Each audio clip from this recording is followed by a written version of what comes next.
All right, so I promised I would follow up about my little theory on the Mandela effect, and this is an actual Berenstain Bears book, and this might describe what I'm talking to about better than even the Volvos. The Mandela effect that has to do with Berenstain Bears is that wasn't Berenstain spelled with an S-T-E-I-N? I mean, that's kind of gross. S-T-A-I-N, isn't it? It's like a stain. Has that been changed in our reality? Did Berenstains really used to be spelled with an S-T-E-I-N instead of S-T-A-I-N? Well, here's what's really going on here, folks. When you read the Berenstain Bears, what are you? First, second, third grade maybe? Your mind is still forming, and you don't really know the rules of spelling. And it sounds like stain, like a stain on your carpet or something like that. But you find out as you get older and you read better and you start understanding the rules of the English language, and not necessarily the English language, but the rules of names. Names that end with stain are usually spelled S-T-E-I-N, not S-T-A-I-N. You very rarely see a name spelled S-T-A-I-N.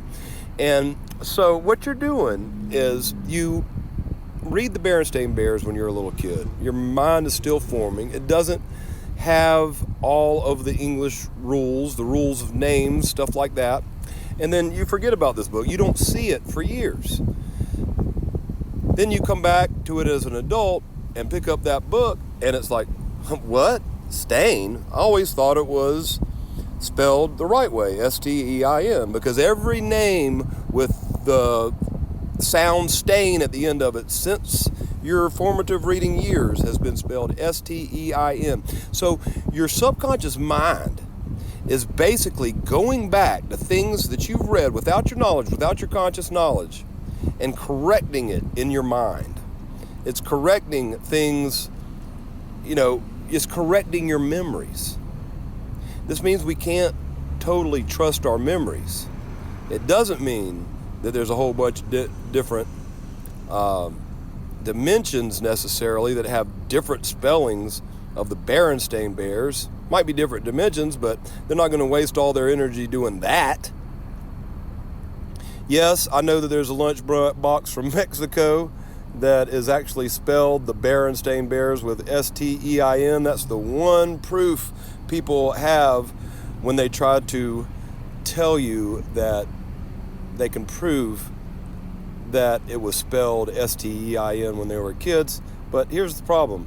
It was made in Mexico, and it's almost certainly a knockoff created by somebody who wasn't familiar with the way Berenstain Bears are really spelled.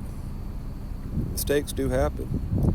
And I think what's interesting about all this is the fact that we all live in altered realities is maybe not as exciting as the idea that we all live in different Berenstain Bear dimensions, but it's more profound.